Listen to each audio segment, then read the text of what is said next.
ਰਾਘਵ ਚੱਡੇ ਨੇ ਬੜੇ ਚਾਵਾਂ ਦੇ ਨਾਲ ਕੁਰਸੀ ਨੂੰ ਹੱਥ ਪਾਇਆ ਸੀ। ਰਾਜ ਸਭਾ ਵਾਲੀ ਤੇ ਮਿਲ ਗਈ ਬੜੀ ਸੁਖਾਲੀ। ਇੱਕ ਹੋਰ ਸੀ ਕੁਰਸੀ ਸਰਕਾਰ ਤੋਂ ਵੀ ਤਾਂ ਵਾਲੀ, ਚੇਅਰਮੈਨੀ ਵਾਲੀ। ਉਹ ਕੁਰਸੀ ਦੱਸਦੇ ਹਿੱਲ ਗਈ ਆ ਹੁਣ। ਹਾਂ ਬਿਲਕੁਲ, ਕਾਫੀ ਚਰਚਾ ਵਿੱਚ ਆ। ਮਤਲਬ ਕਿ ਕੱਲ ਜਦੋਂ ਸੁਣਵਾਈ ਸੀਗੀ ਤਾਂ ਉਸ ਮਸਲੇ ਨੂੰ ਲੈ ਕੇ ਦੋਏ ਧਿਰਾਂ ਇੱਕ ਪਾਸੇ ਖੁਸ਼ ਨਜ਼ਰ ਆ ਰਹੀਆਂ ਸੀਗੀਆਂ। ਸਰਕਾਰ ਵਾਲੀ ਧਿਰ ਨੂੰ ਲੱਗਦਾ ਸੀ ਕਿ ਸਾਡੀ ਜਾਨ ਛੁੱਟ ਗਈ, ਜੀ ਦੂਜੀ ਧਿਰ ਨੂੰ ਲੱਗਦਾ ਸੀ ਕਿ ਸਾਡੀ ਵਾਲਾ ਕੰਮ ਹੋ ਗਿਆ ਜਿਹੜਾ ਅਸੀਂ ਚਾਹੁੰਦੇ ਸੀ। ਅਸਲ 'ਚ 12 ਜੁਲਾਈ ਨੂੰ ਪਟੀਸ਼ਨ ਪਾਈ ਸੀ ਐਡਵੋਕੇਟ ਜਗਮੋਹਨ ਭੱਟੀ ਹੋਰਾਂ ਨੇ। ਐਡਵੋਕੇਟ ਜਗਮੋਹਨ ਭੱਟੀ ਹੋਰਾਂ ਨੂੰ ਲਗਭਗ ਸਾਰੇ ਜਾਣਦੇ ਨੇ, ਜੇਕਰ ਨਾਮ ਤੋਂ ਨਹੀਂ ਜਾਣਦੇ ਤਾਂ ਉਹਨਾਂ ਦੇ ਕੰਮਾਂ ਤੋਂ ਸਾਰੇ ਜਾਣਦੇ ਨੇ ਕਿ ਉਹ ਐਡਵੋਕੇਟ ਨੇ ਜਿਹੜੇ ਜਨਹਿਤ ਪਟੀਸ਼ਨਾਂ ਪਾਉਂਦੇ ਰਹਿੰਦੇ ਨੇ, ਜਿਨ੍ਹਾਂ ਨੇ ਸੰਸਦੀ ਸਕੱਤਰਾਂ ਦੀ ਛੁੱਟੀ ਕਰਾਈ ਸੀ, ਮੁੜ ਕੇ ਫਿਰ ਸੰਸਦੀ ਸਕੱਤਰ ਨਹੀਂ ਲੱਗ ਸਕੇ। ਇਹ ਉਹ ਜਗਮੋਹਨ ਭੱਟੀ ਨੇ ਜਿਨ੍ਹਾਂ ਨੇ ਕੈਪਟਨ ਅਮਰਿੰਦਰ ਦੇ ਸਲਾਹਕਾਰ ਬਣਨ ਲੱਗੇ ਸੀ, ਕੈਬਨਿਟ ਰੈਂਕ ਲੈਣ ਲੱਗੇ ਸੀ ਪ੍ਰਸ਼ਾਂਤ ਕਿਸ਼ੋਰ, ਤੇ ਇਹਨਾਂ ਨੇ ਉਹਦੀ ਪਟੀਸ਼ਨ ਦੀ ਤਿਆਰੀ ਕਰ ਲਈ। ਜਿੱਦਾਂ ਹੀ ਅਦਾਲਤ ਪਹੁੰਚ ਰਹੀ ਸੀ, ਉਸ ਤੋਂ ਪਹਿਲਾਂ ਹੀ ਉਹ ਭੱਜ ਗਿਆ। ਸੋ ਇਸ ਲਈ ਉਹਨੂੰ ਇਹ ਅਸਰ ਸੀਗਾ। ਸੋ ਇਸੇ ਲਈ ਇਹ ਚਰਚਾ ਸੀ ਪੰਜਾਬ ਦੇ ਸਿਆਸੀ ਗਲਿਆਰਿਆਂ 'ਚ, ਖਾਸ ਕਰਕੇ ਸੱਤਾ ਦੇ ਘਰ ਦੇ ਅੰਦਰ, ਕਿ ਜਗਮੋਹਨ ਭੱਟੀ ਨੇ ਪਟੀਸ਼ਨ ਪਾਤੀ, ਇਸ ਲਈ ਨੋਟੀਫਿਕੇਸ਼ਨ ਜਾਰੀ ਨਹੀਂ ਹੋ ਰਿਹਾ। ਤੇ ਇੱਧਰ ਕਹਿੰਦੇ ਰਾਘਵ ਚੱਡਾ ਦੀ ਤਲਖੀ ਇਸੇ ਗੱਲ ਨੂੰ ਲੈ ਕੇ ਵੱਧ ਰਹੀ ਸੀ ਕਿ ਰਾਘਵ ਚੱਡਾ ਜੀ ਕਹਿੰਦੇ ਕਿ ਮੈਂ ਭਾਈ ਮਤਲਬ ਕਿ ਚਾਹੇ ਦਬਾਅ ਕਹਿ ਲਓ ਕੇਂਦਰ ਦਾ, ਹਾਈ ਕਮਾਂਡ ਦਾ, ਅਰਵਿੰਦ ਕੇਜਰੀਵਾਲ ਦਾ, ਕਿ ਉਹ ਇੱਕ ਬਰਤਾਂਤ ਦੁਹਰਾਇਆ ਗਿਆ। ਪੰਜਾਬ ਦੇ ਵਿੱਚ ਭਗਵੰਤ ਮਾਨ ਹੋਰੀ ਮੁੱਖ ਮੰਤਰੀ ਬਣਦੇ ਨੇ, ਮੁੱਖ ਮੰਤਰੀ ਬਣਨ ਤੋਂ ਬਾਅਦ ਦਿੱਲੀ ਪਹੁੰਚਦੇ ਨੇ, ਦਿੱਲੀ ਜਾ ਕੇ ਪੈਰੀ ਹੱਥ ਲਾਉਂਦੇ ਨੇ, ਤੇ ਉਹ ਪੈਰੀ ਹੱਥ ਦੀ ਇੱਕ ਵੀਡੀਓ ਚਲਾਈ ਜਾਂਦੀ ਆ ਜੀ। ਤੇ ਉਸ ਤੋਂ ਬਾਅਦ ਕਹਿੰਦੇ ਕਿ ਹੁਣ ਇੱਧਰ ਦਬਾਅ ਸੀਗਾ ਕਿ ਭਾਈ ਠੀਕ ਆ, ਰਾਜ ਸਭਾ ਮਿਲ ਗਈ ਜਿਵੇਂ ਤੁਸੀਂ ਵੀ ਕਿਹਾ, ਪਰ ਅਸਲੀ ਸੀਗਾ ਕਿ ਸੱਤਾ ਨੂੰ ਕਿਵੇਂ ਚਲਾਈਏ, ਪੰਜਾਬ ਨੂੰ ਕਿਵੇਂ ਚਲਾਈਏ, ਪੰਜਾਬ ਦੇ ਮੰਤਰੀਆਂ ਨੂੰ, ਪੰਜਾਬ ਦੇ ਅਫਸਰਾਂ ਨੂੰ ਹੁਕਮ ਕਿਵੇਂ ਦਈਏ। ਕਹਿੰਦੇ ਉਹਦੇ ਲਈ ਫਿਰ ਰਾਹ ਕੱਢਿਆ ਕਿ ਭਾਈ ਐਂ ਕਰੋ ਕਿ ਇਹਨਾਂ ਨੂੰ ਸਲਾਹਕਾਰ ਕਮੇਟੀ ਬਣਾਓ ਤੇ ਉਹਦਾ ਚੇਅਰਮੈਨ ਲਾ ਦਿਓ।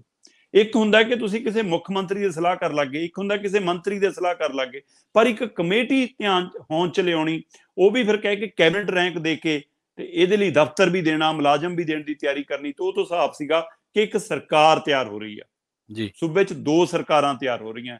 ਸੋ ਇੱਕ ਆਣਾ ਲਾਣਿਆ ਮੁੱਖ ਮੰਤਰੀ ਤਿਆਰ ਹੋ ਰਿਹਾ। ਸੋ ਜਿਹੜਾ ਇਹ ਖਤਰਾ ਸੀਗਾ, ਫਿਰ ਉਹਦੇ ਲਈ ਸਕ੍ਰਿਪਟ ਵੀ ਉਸੇ ਤਰ੍ਹਾਂ ਲਿਖੀ ਗਈ ਕਿ ਭਗਵੰਤ ਮਾਨ ਕਹਿੰਦੇ ਕਿ ਠੀਕ ਹੈ, ਜੇ ਮੈਂ ਕੇਜਰੀਵਾਲ ਦੇ ਪੈਰੀ ਹੱਥ ਲਾਏ ਸੀ ਤਾਂ ਉਹੀ ਜਿਹੀ ਇੱਕ ਤਸਵੀਰ ਹੋਰ ਹੋ ਜਾਵੇ। ਜਾਂ ਦਿੱਲੀ ਨੂੰ ਲੱਗਿਆ ਕਿ ਅਸੀਂ ਪੰਜਾਬ ਦਾ ਇਹ ਭੁਲੇਖਾ ਕੱਢ ਦਈਏ ਕਿ ਦੇਖੋ ਜੀ ਅਸੀਂ ਤਾਂ ਮੁੱਖ ਮੰਤਰੀ ਸਾਹਿਬ ਤੋਂ ਛੋਟੇ ਹਾਂ।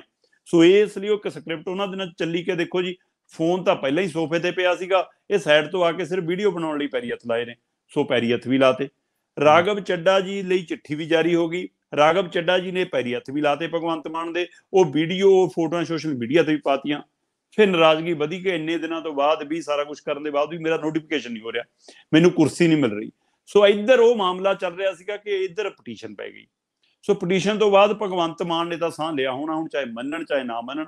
ਬਤੌਰ ਮੁੱਖ ਮੰਤਰੀ ਉਹ ਬੇਸ਼ੱਕ ਕੇਜਰੀਵਾਲ ਨੂੰ ਕਹਿੰਦੇ ਹੁਣ ਕਿ ਹਮ ਕਰ ਰਹੇ हैं कोशिश, यहाँ ये दिक्कत है, पर हकीकत ਇਹ ਸੀ ਕਿ ਉਹਨਾਂ ਨੇ ਸਾਹ ਲਿਆਉਣਾ ਕਿ ਲੈ ਵੀ ਗੱਲ ਬਣ ਗਈ। ਪਰ ਇੱਕ ਪਾਸੇ ਤੁਸੀਂ ਚਿੱਠੀ ਦੀ ਲਿਖਤ ਦੇਖੋ ਜੀ ਕਿ ਪੰਜਾਬ ਦੇ ਵਿੱਚ ਚੀਫ ਸੈਕਟਰੀ ਲਾਇਆ ਜਾਂਦਾ ਬੀਕੇ ਜੰਜੂਆ ਜੀ ਨੂੰ, ਔਰ ਬੀਕੇ ਜੰਜੂਆ ਜੀ ਚੀਫ ਸੈਕਟਰੀ ਦਾ ਉਹਦਾ ਸੰਭਾਲਦੇ ਹੀ ਪਹਿਲੀ ਚਿੱਠੀ ਇਹੀ ਕੱਢਦੇ ਨੇ।